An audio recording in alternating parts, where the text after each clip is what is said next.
This is the continuation of yesterday's presentation of excess cavity. So in this presentation, I would show you the shapes of the excess cavities of different teeth. As you can see in this picture, uh, in case of central incisors and lateral incisors, the excess cavity is triangular in shape. And I told you in the previous lecture that the shape of the excess cavity is determined by what? What is the factor which determines the shape of our excess cavity? What are the factors? G. Location of your root Location canals. location of the orifices, very nice. What else? Size of the pulp chamber. Size of the pulp chamber, very nice. What else?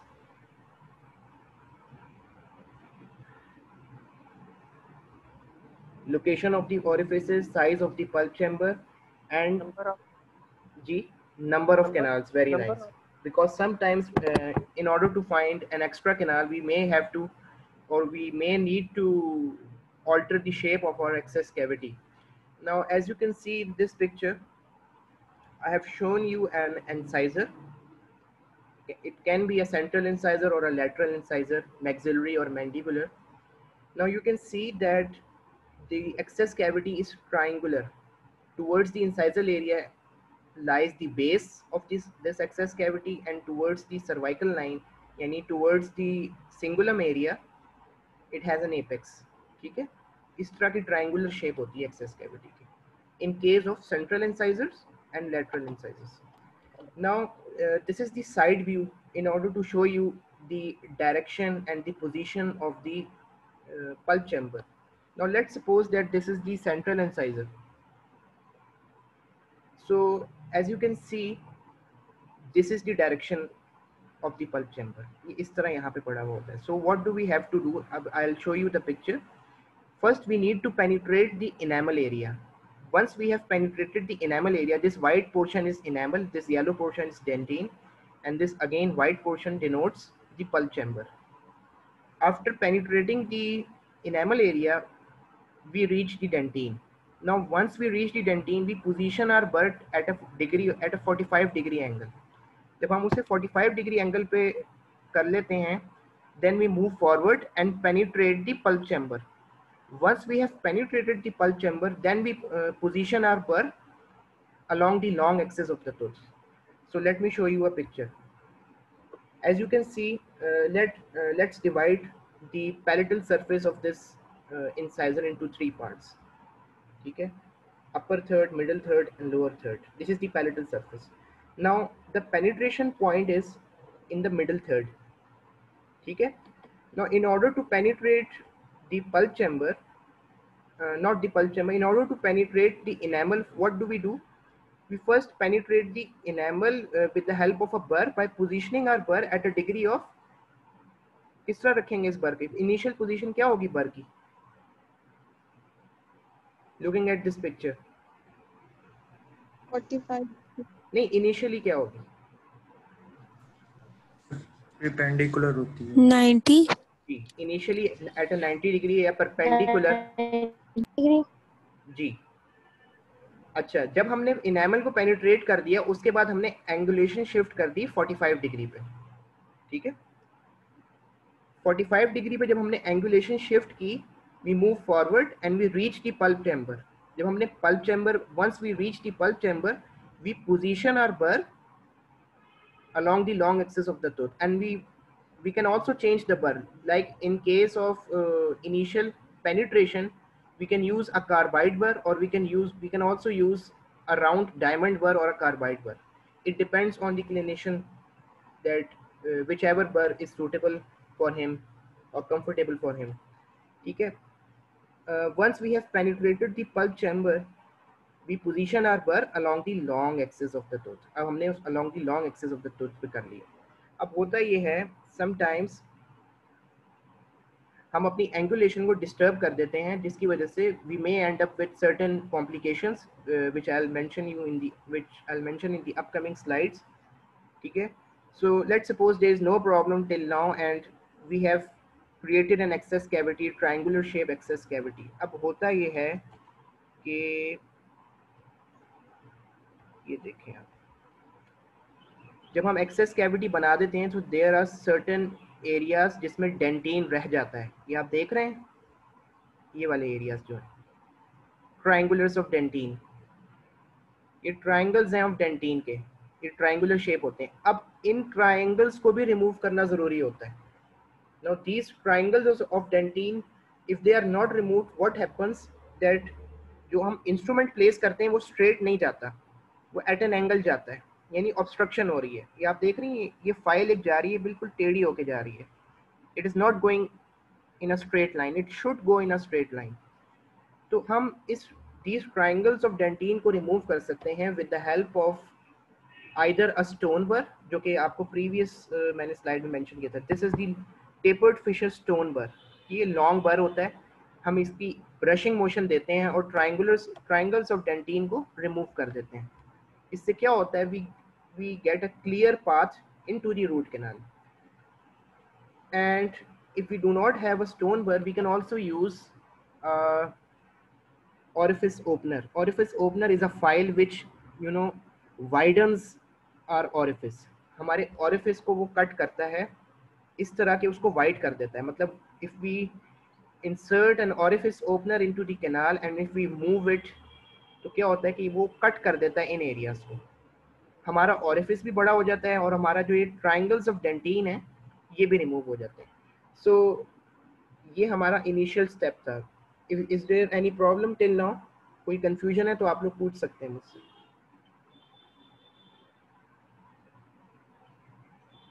जी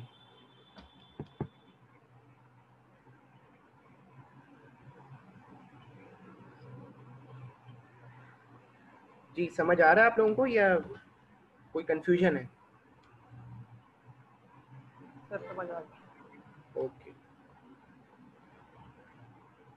ये देखें, ये हमने with the help of stone पर हम lingual shoulders, इसे lingual shoulder भी कहते हैं। ये लिंगुअल साइड पे भी एक्स्ट्रा ट्रायंगल और डेंटिन होता है और बकल साइड पे भी हो सकता है।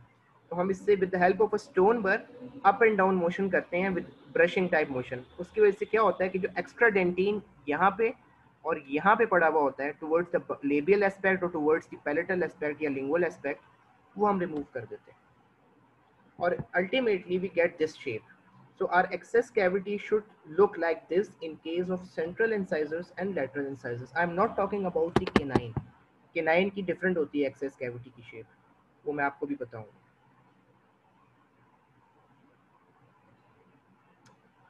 Coming to the canine, okay, the procedure is same, but the shape of the excess cavity is different. And I have told you before that the shape of the excess cavity is dependent on various factors which you have clearly mentioned. So oval shape होती है in case of canine. Procedure is same, ठीक है, उसी तरह हमने excess cavity बनानी है.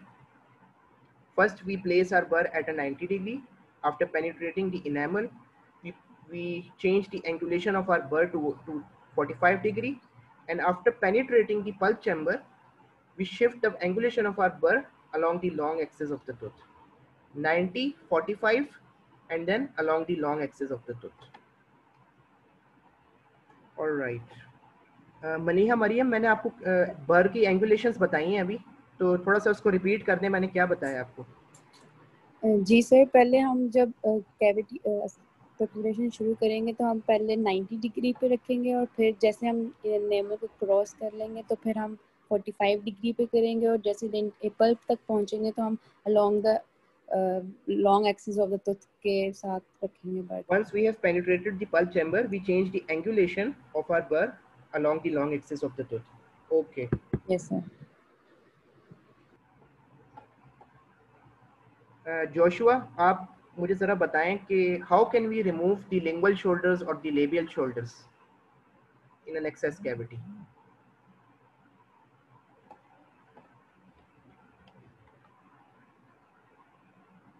जी Joshua, can you hear me?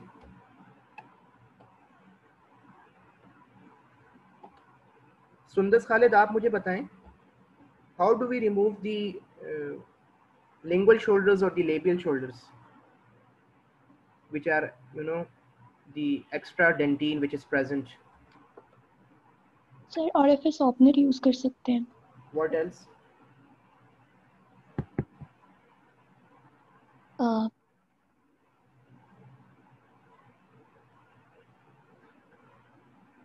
Orifice opener use कर सकते हैं, स्टोन बर्स भी यूज कर सकते हैं, and please keep in mind कि हम जीजी ड्रिल्स भी यूज कर सकते हैं. ठीक है, ये एक पॉइंट ऐड कर लें. We can also use GG drills, gate splitting drills.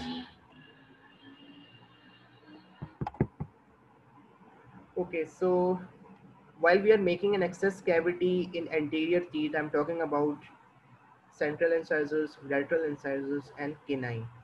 What happens that sometimes we may end up with certain complications. Now, what are those complications? You might have heard of this term gouging.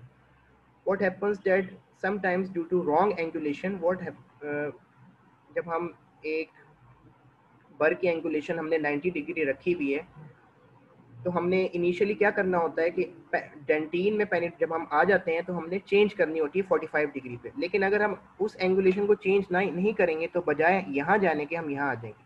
तो हमने क्या कर दिया, tooth structure को compromise कर दिया यहाँ. तो this is known as gouging, यानी हमने यहाँ से एक्स्ट्रा डेंटीन रिमूव कर दिया अननेसेसरी. अब गाउजिंग जो होती है वो लेबियल वॉल में भी हो सकती है. देखिए, मैंने पैलेटल साइड से एक्सेस कैविटी बनाना शुरू हुई और मैं due to wrong angulation of the bur labial wall में मैंने गाउजिंग कर दी. और गाउजिंग हो सकती है डिस्टल वॉल या मीजियल वॉल में भी. क्यों? क्योंकि mesial and distal angulation is also important. यानी मैंने अपने बर को ज़्यादा मीजियली ले गया या मैं ज़्यादा डिस्टली ले गया तो उससे भी मैंने गाउजिंग कर दी, यानी टूथ स्ट्रक्चर कॉम्प्रोमाइज कर दिया और एक्स्ट्रा डेंटीन रिमूव कर दिया. परफोरेशन क्या होती है? परफोरेशन ये होती है कि इन case of anteriors, when I started the excess cavity, let's suppose I have started my excess cavity, what happens that I did not change the angulation of my burr the entire time. मैंने बिल्कुल angulation change नहीं की बर में, मैं जाता गया और अल्टीमेटली मैंने परफोरेट कर दिया. यानी I started from the palatal aspect and I perforated the labial aspect. ये समझ आ गई सबको या कोई कंफ्यूजन है? लेकिन सही ये पॉसिबल कैसे है? मतलब हमें पता है कि हमने 2 to 3 mm हमने अगर डीप होल क्रिएट करना है, हम इतना ज्यादा कैसे कर सकते हैं कि पूरा दांत को हम ये पॉसिबल इस तरह है कि if someone is not aware of the anatomy और the correct procedure, by someone I mean कि in dentistry there are many quacks. Even quacks are earning more than dentists nowadays. Some quacks are earning more than dentists. So what happens that sometimes patient आते हैं हमारे पास जिनमें ना gouging हुई भी होती है. They present with these complications. ठीक है, तो जब हम बर की एंगुलेशन का ख्याल नहीं रखते तो इस तरह के complications हो जाती हैं. Another complication is the missed canal.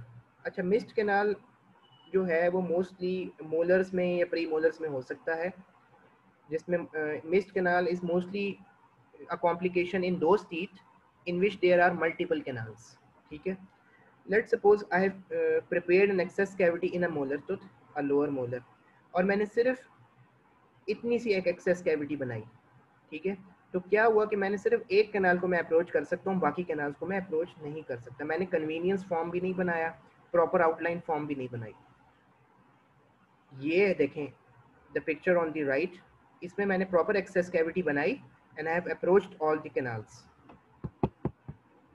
So missed canal is also one of the complication, but missed canal can also occur in case of experienced clinicians. कभी कभी कैनाल लोकेट नहीं होती. ठीक है, तो उसके लिए फिर हमने अपनी एक्सेस कैविटी को थोड़ा सा मॉडिफाई करना होता है. डिसकलरेशन कभी कभी इस तरह होता है कि let's suppose you have started a root canal treatment of a patient, you have performed the pulpectomy, and after 2 to 3 weeks he returns and complains that there is a discoloration in my tooth. ठीक है, यानी किसी किस्म की कोई discolouration हो गई है। वो क्यों होती है कि if we are unable to remove all the pulp, अगर हम पल्प को प्रॉपर्ली पूरा रिमूव ना करें, यानी देखें इस एक्सेस कैविटी में मैंने इस पल्प हॉर्न को रिमूव नहीं किया, ठीक है, अगर हम पल्प को इनकम्प्लीट रिमूवल ऑफ पल्प की वजह से भी डिसकलरेशन हो जाती है, क्योंकि pulp, what is pulp, pulp में ब्लड होता है, और जब ब्लड में जब पल्प में नेक्रोसिस हो जाती है या जब ब्रेक डाउन होता है हीमोग्लोबिन, जब ब्रेक डाउन होता है ब्लड में, तो उसकी वजह से discolouration, haemoglobin break down products जो हैं वो डिफ्यूज कर जाते हैं हमारी इनेमल लेयर्स में और डेंटिन लेयर्स में, जिसकी वजह से डिसकलरेशन हो जाती है दांत की। लेज का मेरे ख्याल से it was mentioned in the previous lecture, ledge कब होती है और किस वजह से होती है, कोई मुझे बता सकता है?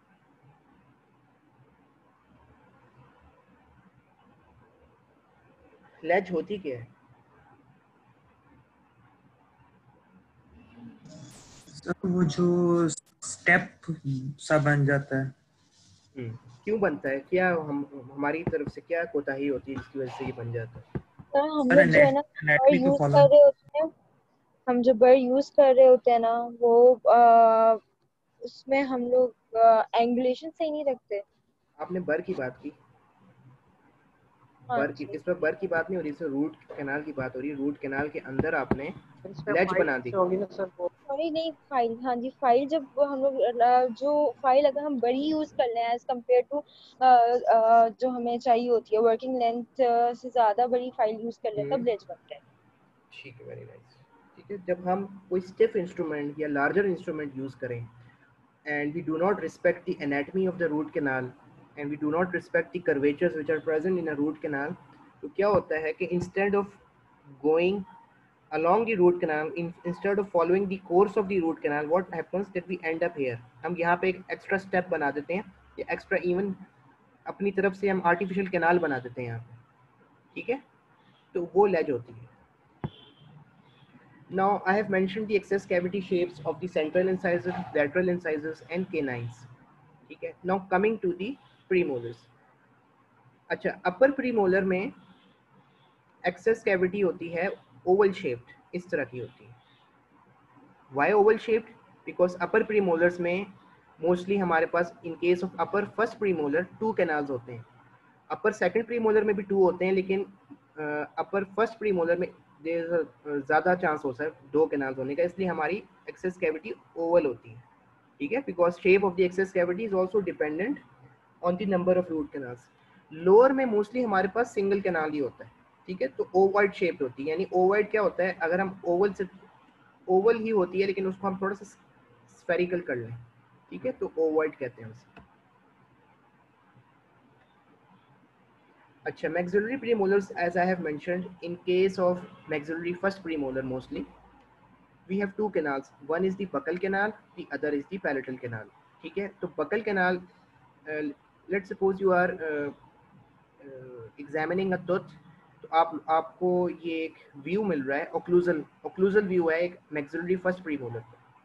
नाउ आपने टेंटेटिवली एक चीज़ डिटरमिन ज़रूर करनी है कि जी हम, मेरा बकल कैनाल इधर हो सकता है और मेरा पैलेटल कैनाल इधर हो सकता है।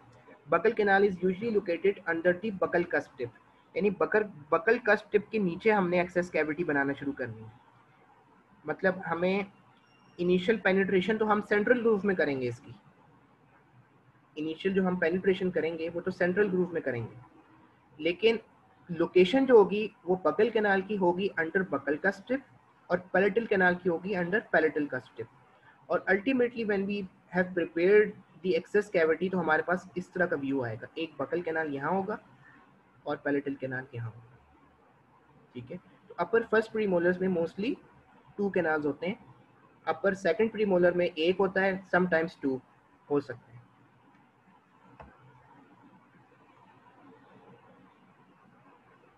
Now coming to the upper molars and the lower molars.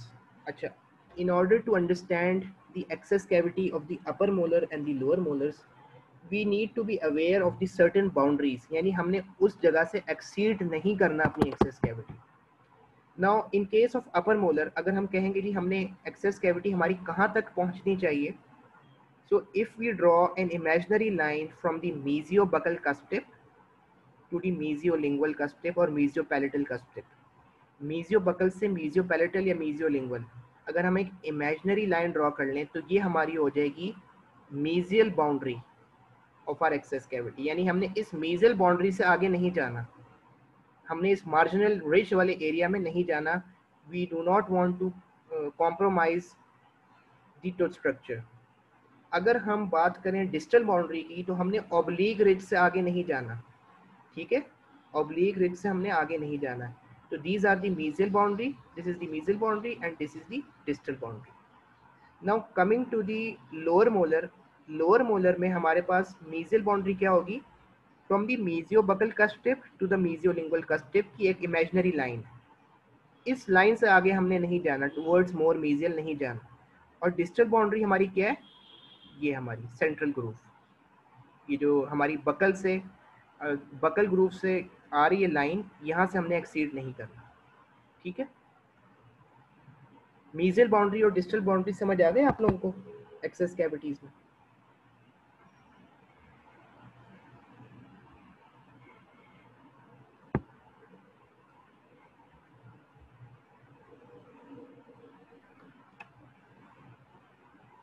Ji Maryam Sajjad, mesial boundary और डिस्टल बाउंड्री के बारे में क्या बताया मैंने? सर आपने बताया कि एक इमेजिनरी लाइन ड्रॉ करनी है, अपर में मेसियोबक्कल कस्प से मेसियोलिंगुअल मेसियली होगी, और जो डिस्टली जो होगी वो ओब्लिक रिज के लॉन्ग होगी, उससे एक्सीड नहीं करना. जो लोअर में होगी वो मेसियली मेसियोबक्कल से मेसियोलिंगुअल कस्प में होगी, और जो डिस्टली होगी वो सेंट्रल ग्रूव के एरिया से एक्सीड नहीं करनी. All right.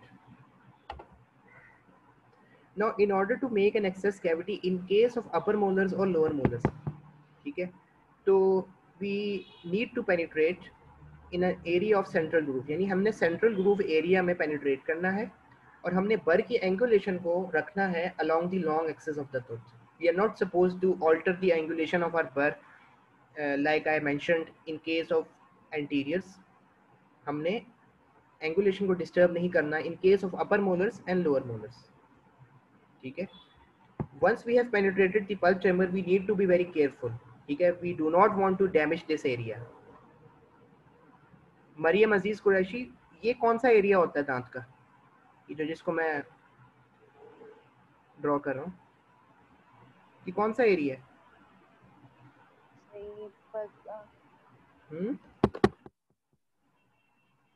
पल्प चैम्बर होता है. पल्प चैम्बर के अंदर तो मैं आ गया, तो ये क्या है, ये जो है क्या कहते हैं इसे? ये orifice. Sir, a floor of the pulp chamber. Very nice. The This is the floor of the floor. We do not want to damage the floor of the pulp chamber, so once we have penetrated or once we have entered the pulp chamber, we have to be very careful. ठीक है, अगर हम इसको भी damage कर देंगे तो हमारा there is no point in making a proper access cavity. ठीक है. अच्छा ये बताएं कि मैंने पेनिट्रेट तो कर लिया पल्प चैम्बर में, ये जो एक्स्ट्रा एरिया पड़ा हुआ है ये क्या है, ये क्या पड़े हुए हैं एक्स्ट्रा एरिया जो है? सर ये डेंटिन है. हाँ जी, एक्स्ट्रा डेंटिन है. और इसका प्रॉपर वर्ड एक होता है टर्शी डेंटिन. नहीं नहीं,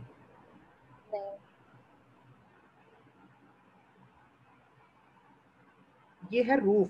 हमने इस रूफ को भी रिमूव करना है. पल्प चैम्बर का एक फ्लोर होता है और एक रूफ होता है, हमने इस डी रूफिंग भी करनी है, इस प्रॉपर्ली इस एरिया को भी रिमूव करना है so that we can access all the root canals.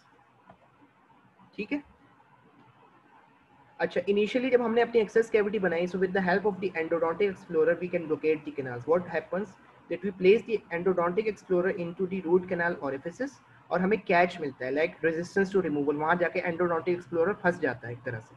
ठीक है, it sticks to that area. तो इससे हम लोकेट कर सकते हैं अपनी रूट कैनाल ओरिफिसेस को. Now endodontic explorer you already know is a very sharp instrument, so it is a very good instrument in locating the root canals.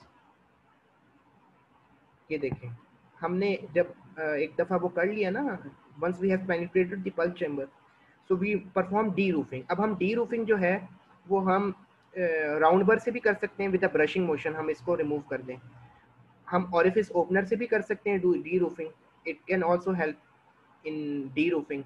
हम जीजी ड्रिल से भी कर सकते हैं, और एक और ख़ास किस्म का बर होता है जिससे हम डी रूफिंग कर सकते हैं, जो कि हमारे पल्पल फ्लोर को डैमेज नहीं करेगा लेकिन सिर्फ साइड से कट करेगा। मैंने आपको उस बर का नाम बताया था, चलें बताएं जल्दी से क्या था वो उस बर का नाम। ई से नाम होता है उसका, ई से मतलब आई कैन प्लेस दी बर and I can easily freely move my burr without compromising the pulpal floor। क्या कहेंगे उस बर को? कौन सा बर होता है जो एंड से नहीं काटता, सिर्फ साइड से काटता है in case of endodontics? Sir endo Z bur. Very nice, endo Z bur होता है।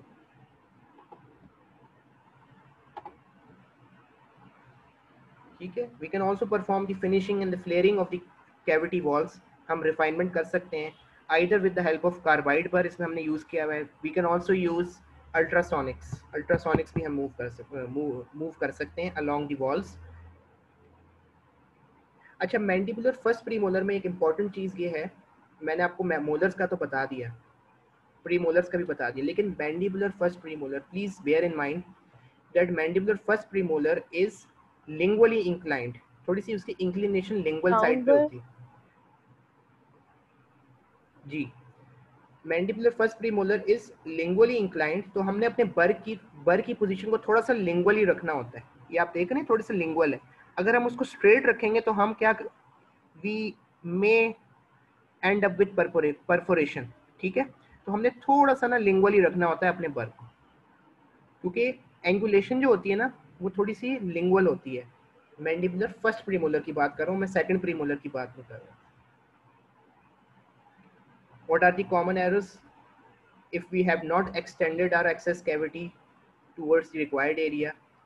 अगर हमने अंडर एक्सटेंड किया अपनी एक्सेस कैविटी को, या बहुत ज़्यादा ओवर एक्सटेंड कर दिया, यानी बहुत बड़ी एक्सेस कैविटी बना दी।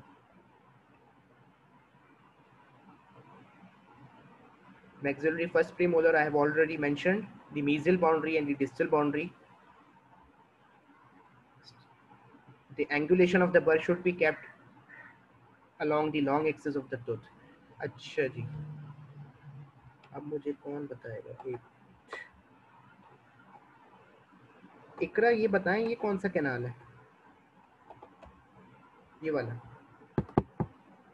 ये अपर मोलर है, ये इसकी मीजियल साइड है, ये इसकी डिस्टल साइड है, बताएं कौन सा है ये? सर ये मीजियो बकल है। Very nice. अमीर हमजा, ये कौन सा कैनाल है? चलिए तो पता लग गया आपको। Let me ask someone else. Yes, MB2 है। अच्छा जी। एमन फयाज, ये कौन सा है? ये जो मैंने मेंशन किया।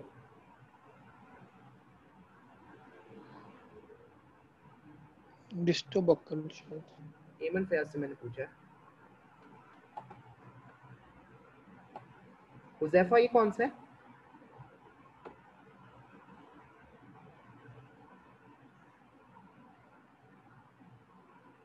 ऐसे डिस्टो बक्कल। ठीक है, डिस्टो बकल है। और मलीहा मरियम, ये कौन सा है?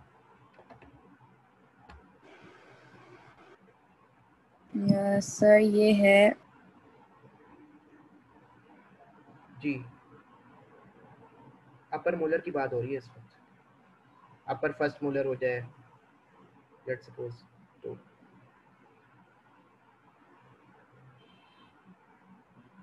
पता होना सर चाहिए पैलेटल। जी, सर पैलेटल। पैलेटल। इसमें सोचने की कोई बात नहीं है, आप लोगों को पता होना चाहिए, तो प्लीज बी अटेंटिव और अब इस एनाटमी को अब आप स्ट्रॉन्ग कर लें। जी, ये लोअर मोलर है, मैं इसमें अब मेंशन करूंगा। ये कौन सा कैनाल है? एक मीजियल साइड है, एक डिस्टल साइड है। चलें जल्दी से बताएं, we have only 5 minutes. Sir MB1। MB1, MB2, we use those words for upper molars, not for lower molars।